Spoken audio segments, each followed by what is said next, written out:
Bienvenue à tous sur notre chaîne YouTube. Alors moi c'est Kevin. And I'm Lydia, and together we are Kevin and Lydia, becoming a family.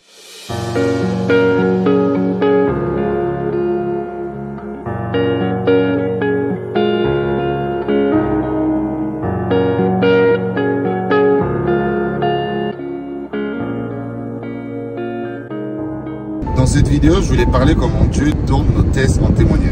En fait, c'est marrant parce qu'en début de ce mois, Dieu m'a poussé à lire le livre de Daniel. Et dimanche, le pasteur à l'église a parlé sur le livre de Daniel, comment on fait face à l'adversité. Dans cette vidéo, j'ai envie de parler un peu vite fait comment on se comporte quand il y a l'adversité. Parce que souvent, c'est bien beau, tu vois, on est là, on témoigne, on témoigne, on témoigne. Mais quand on est dans les tests, généralement, on ne parle pas parce que souvent, c'est privé. Par exemple, actuellement, là, on passe par un vrai test. Un vrai test. Vous voyez nos visages, je ne peux même pas savoir des tests qu'on passe. On va parler de ça plus tard. Mais en gros, j'ai fait une vidéo TikTok récemment en disant que parfois, quand je ne comprends pas ce que Dieu fait, je dis juste, je ne comprends pas ce que tu fais, mais je te fais confiance. Car je sais que tu fais concourir toutes choses pour mon bien. Mais je voulais parler avec vous de ce moment où on vous donne un diagnostic, où on vous donne une mauvaise nouvelle. La première réaction, on peut dire ce qu'on veut, tu peux être l'homme le foie le plus haut, mais ça va toucher ta chair. Ça va toucher ta chair. Mais à ce moment-là, quand on te donne un mauvais diagnostic, qu'est-ce que tu vas faire pour rester debout? Moi, personnellement, ce que je veux faire, c'est m'accrocher à Dieu, à m'accrocher à ma foi, à ce que Dieu a déjà fait auparavant, et à m'accrocher à la parole de Dieu. C'est important, c'est important de connaître la parole de Dieu. Parce que quand tu as des tests, quand tu es testé, souviens ce que la Bible te dit. Par exemple, la Bible dit que considérez comme une joie quand vous avez des tests et des tribulations, car ça bâtit votre caractère et ça va vous rendre parfait. C'est ce que la Bible dit. Alors que tu vois, si tu coûtes ta chair, quand on te donne un diagnostic, tu vas dire, oh purée, je vais mourir. Oh purée, il va m'arriver ça. Oh, c'est la fin du monde. En fait, c'est facile de tomber là-dedans, parce que même moi, parfois, je peux tomber là-dedans. Mais si tu tombes là-dedans, ne demeure pas là-dedans.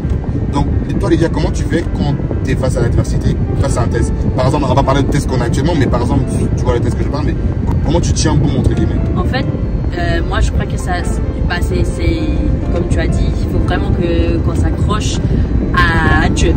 Mais en fait, comment tu dis ça? Il faut être ancré. Ancré. Il faut être ancré en Christ. Et en fait, c'est vraiment là que, c'est pendant les tempêtes, c'est là qu'on doit être plus ancré en Christ. Quelqu'un m'a donné cette image qu'en fait, ils étaient sur un bateau et il y avait une tempête qui est venue. Et en fait, ils étaient attachés sur une buoy. Comment tu dis ça? Je ne sais pas. C'est buoy. En fait, ils étaient attachés sur un truc qui est déjà dans la mer. Et tu viens et tu attaches le bateau. Mais ce truc-là, c'était déjà avec la tempête, avec le vent qui venait. Ça, en fait, le bateau bougeait même. Et en fait, c'était pendant la nuit. La personne, il s'est réveillé et il voyait qu'il s'approchait jusqu'au bord de la plage. Donc, il a décidé de mettre l'encre et de jeter l'encre pour que ça tombe dans l'eau et que ça va rentrer dans le sable et ça va arrêter que le bateau ne va pas continuer de s'approcher jusqu'à la plage. Et en fait, cette personne me disait que voilà, c'est pendant les tempêtes qu'il faut qu'on jette notre encre, que ça va en Christ. Mais cette personne a dit quelque chose qui est profond, que ça ne veut pas dire que la tempête ne va pas s'arrêter. Et je trouve que c'est ça, il faut que nous, on jette notre encre en Jésus. Il faut qu'on s'appuie plus dans notre foi et les paroles de Dieu. Et parfois, est-ce qu'on pense que ça veut dire que là, la tempête va s'arrêter? Mais non, absolument pas. Comme Kevin a dit, il s'est marqué bien même dans la Bible que Jésus dit il faut considérer comme une joie pure. Les preuves et les tribulations. Voilà, dans la vie. Donc pour moi, c'est tout simplement, c'est là qu'il faut qu'on s'accroche à Dieu de plus en plus. Et parfois, je pense que Dieu, il va même nous donner des épreuves pour voir qu'est-ce qu'on va faire, comment on va réagir. Est-ce qu'on va le renier ou pas? Moi, je dis souvent, la présence de Dieu ne veut pas dire l'absence de problème. C'est que tu sais que dans les problèmes, Dieu, il est là en fait. La Bible dit qu'en Psaume 23, quand je marche dans la vallée de l'ombre de la mort, je ne crains aucun mal. Ça veut dire que tu vas marcher dans la vallée de l'ombre de la mort. Et ça veut dire que, comme tu vas marcher dans la vallée de l'ombre de la mort, Dieu sera avec toi car il dit sa houlette et son bâton te rassurent. Dieu n'est pas un homme pour mentir et un fils d'homme pour se repentir. Quand il dit quelque chose, en fait, c'est là que tu dois avoir la foi que tu crois. Parce que souvent, je suis là, je presse mes messages sur les vidéos, les réseaux sociaux. Mais c'est pas on prêche juste pour prêcher, c'est qu'on prêche ce qu'on vit. Et souvent, généralement, même moi, parfois, je m'assois, j'écoute les vidéos que Dieu m'a données. Et genre, je me dis, moi, on pratique ce que tu parles, en fait. Mais on pratique ce que tu dis. La foi que tu dis aux gens, de activer leur foi, active ta foi à toi. Parce que, en fait, quand tu es dans les tests, c'est dur. En fait, tu connais la fin et le commencement, on sait qu'on aura la victoire. Mais tu as envie de dire, ta chair a envie de dire, mais pourquoi moi? Pourquoi maintenant? Pourquoi ceci? Seigneur, on n'a pas. Genre, en fait, ça s'arrête jamais. J'ai l'impression qu'être en Christ, ça ne s'arrête jamais. Mais tu regardes la vie de Jésus. Et Seigneur, on l'a littéralement humilié, la mort la plus atroce. Vous croyez qu'il voulait souffrir pour nous? Non. Mais il l'a fait par amour. Donc, en fait, il y a un moment, quand tu dis que tu es vraiment chrétien, c'est vraiment porte ta croix. Donc, ça fait mal. Tu pleures. Mais quand tu pleures, Jésus il est avec toi. En fait, c'est l'assurance que tu as quand tu es dans les problèmes, Dieu il est avec toi.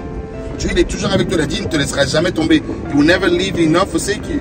En fait, que Dieu, il sait déjà tout. Genre, rien n'est... En fait, les situations avec lesquelles tu passes, les tests, ça ne le surprend pas.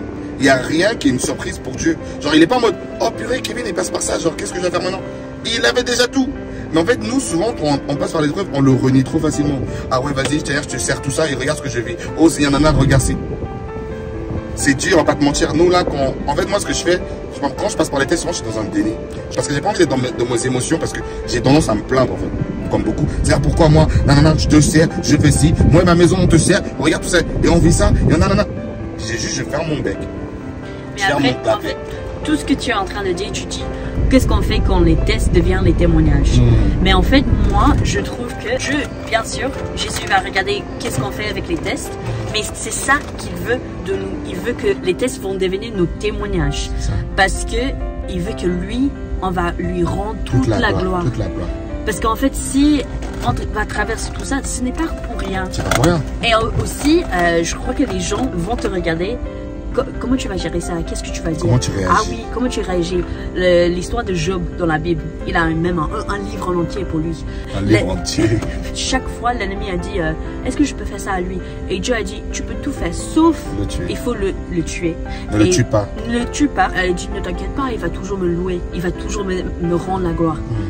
Et donc, le diable, Satan, il a dit, oh, ok, bon, je vais jeter le tout. Et Job, il a toujours rendu la gloire à Dieu. Et je pense que c'est pour ça que Dieu veut que les tests deviennent nos témoignages. C'est ça, Dieu veut ça. Mais aussi, il faut rendre gloire quand tu es dans le test. C'est facile de rendre gloire quand tu es déjà arrivé à la fin, Dieu l'a fait. Mais rends-le gloire quand tu es en plein dedans. Quand on te donne un mauvais rapport et qu'apparemment on te dit qu'il n'y a pas d'issue, c'est qui est ton Dieu et qu'aucune situation n'est impossible pour Dieu. Rends-le gloire quand tu es dans la tempête. Et c'est ça qui est plus dur en fait, pour être honnête. Et en fait, si tu es en train de chercher pour la main de Dieu, même pendant les tests, tu vas le voir. Parce qu'en fait, c'est ça. C'est ton perspective. C'est comment tu le vois.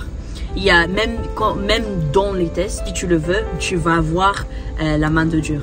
Il y a ce son qui dit, même quand je ne le vois pas, tu agis. Même quand je ne le sens pas, tu agis. En fait, c'est que Dieu, c'est un miracle working God. C'est un Dieu qui fait des miracles. Il se spécialise dans les situations impossibles. Donc, si tu as un test devant toi, tu as Dieu à qui tu peux les présenter. La Bible dit que venez à moi que vous êtes chargés et je vous donne du repos. En fait, Dieu se soucie de nous tous. En fait, c'est là qu'il faut appuyer sur toute la parole de Dieu que tu connais. Et là, vraiment, quand tu as un test, en fait, c'est comme ça. C'est quand tu vas à l'école, tu as un test. Il faut sortir toutes les leçons que tu as apprises, non? Pour réciter. Et ben là, c'est pareil. Tous les versets que tu as appris à l'école du dimanche, le dimanche, son pasteur t'enseigner, c'est maintenant que tous ces versets-là, il faut les sortir pour voir si tu as bien retenu. En fait, les tests, ça te permet de graduate. Parce que quand tu passes le test, tu passes à la prochaine étape. Voilà, c'est comme école. C'est ça. En tout cas, dites-nous en commentaire comment vous réagissez quand vous avez des tests devant vous. On espère que cette vidéo soit une bénédiction pour vous. Soyez bénis.